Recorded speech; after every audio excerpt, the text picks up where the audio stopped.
O acidente de Chernobyl. O acidente de Chernobyl aconteceu em 26 de abril de 1986 e foi o maior acidente nuclear da história. Essa tragédia ocorreu na usina Lenin, localizada perto da cidade de Pripyat, cidade que foi construída para a habitação dos trabalhadores da usina, a cerca de 20 quilômetros da cidade de Chernobyl.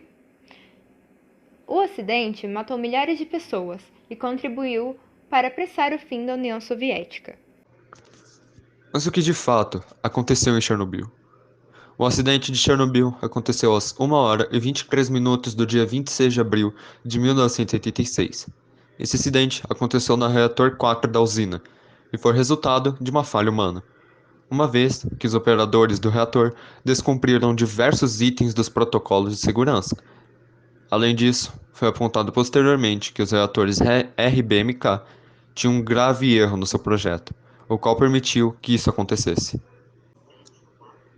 Tudo ocorreu durante um teste de segurança que estava em curso e resultou na explosão do reator. Com a explosão, 2 trabalhadores da usina foram mortos. Na sequência, um incêndio no reator 4 iniciou-se e estendeu-se durante dias. A explosão deixou o reator nuclear exposto, e o incêndio foi responsável por jogar na atmosfera uma elevada quantidade de material radioativo.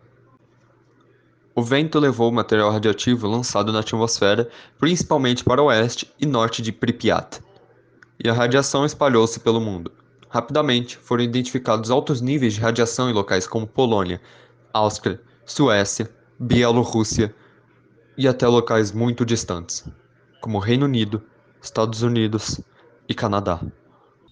Os suecos foram os primeiros a alertarem ao mundo de que algo havia acontecido na União Soviética. As perguntas feitas ao governo soviético levaram-no a admitir que o acidente ocorreu no dia 28 de abril. Até então, os soviéticos tentaram esconder o que havia acontecido, temendo que isso impactasse a sua reputação.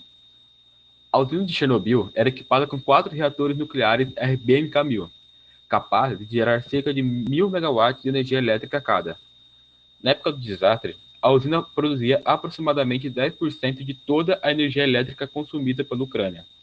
Além disso, Chernobyl foi a terceira usina nuclear produzida pelos soviéticos a utilizar os reatores RBMK, produzidos por uma tecnologia ultrapassada, criada cerca de 30 anos antes do acidente. Os 4 reatores usados na usina foram construídos entre 1970 e 1977 e usava a grafite como moderador das reações nucleares. A moderação consistia em desacelerar os nêutrons emitidos pelas fissões nucleares, tornando-os nêutrons térmicos, de modo que a energia emitida por eles fosse transferida para a grafite em forma de calor. E ao entrar em contato com as paredes de grafite, a água também absorve calor e evapora de forma controlada. Aqui está 2 exemplos de como funcionavam os mesmos reatores usados na usina de Chernobyl.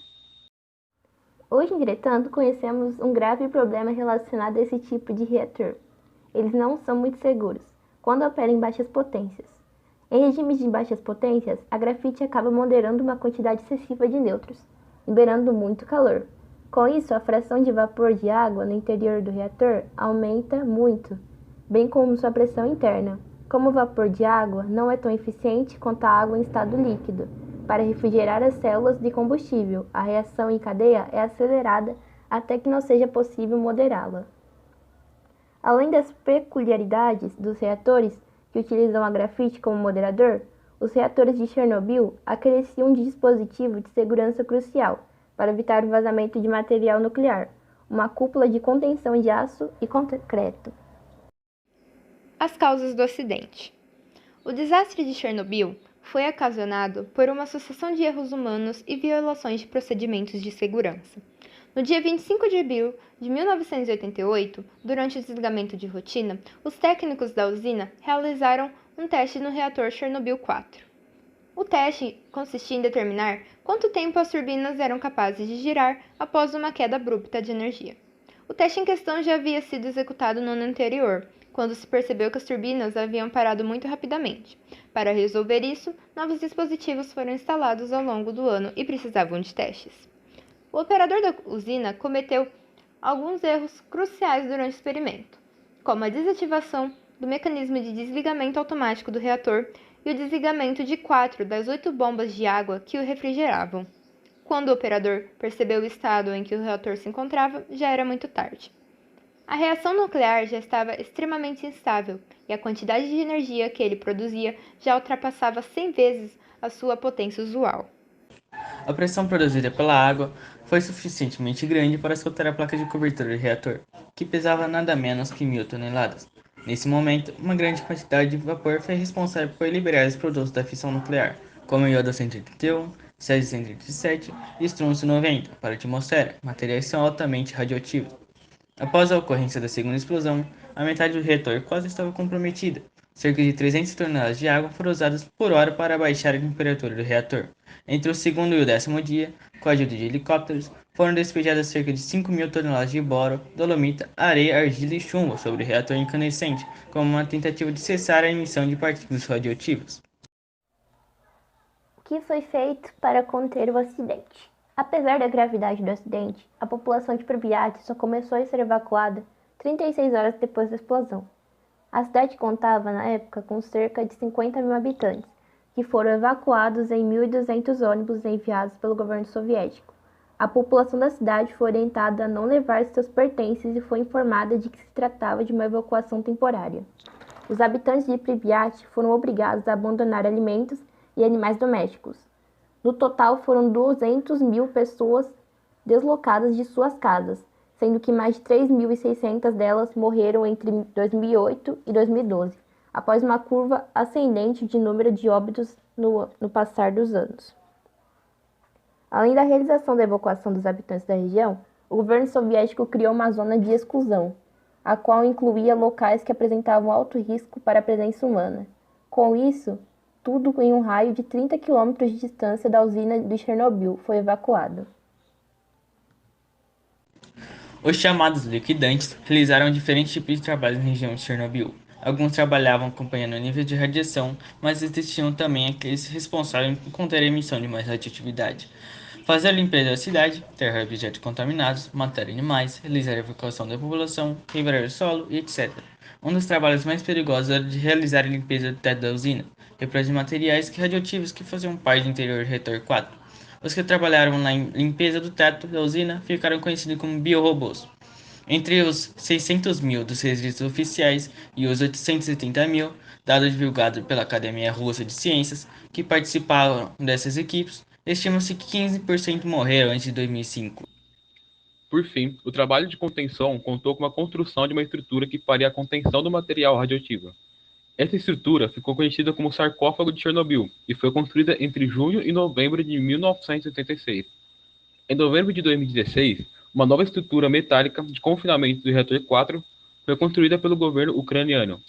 O novo sarcófago, que custou mais de 2 bilhões de euros, foi construído para suportar terremotos de baixa intensidade e projetado para funcionar até o final do século XXI.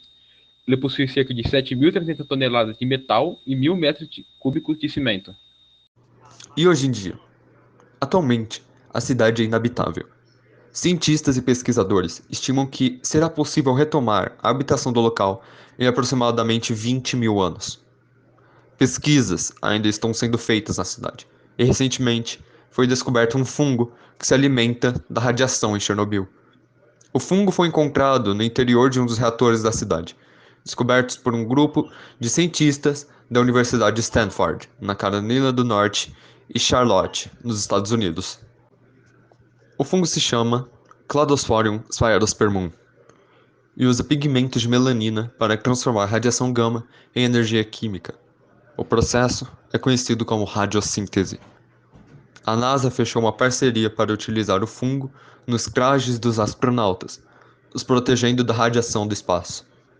De acordo com pesquisadores, uma camada de 21 centímetros desse fungo pode anular a radiação equivalente a 1 ano de exposição em Marte.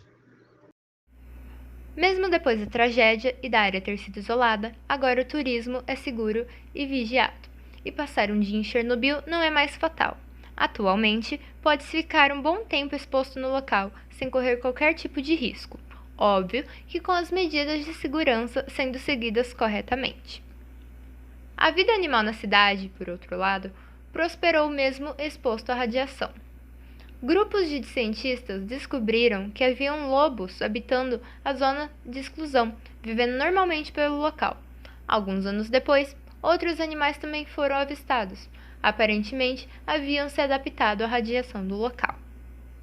Na Ucrânia, foi registrada uma taxa de 17,5 mortes por 1.000 pessoas entre os anos de 1988 e 2012, em relação aos liquidantes.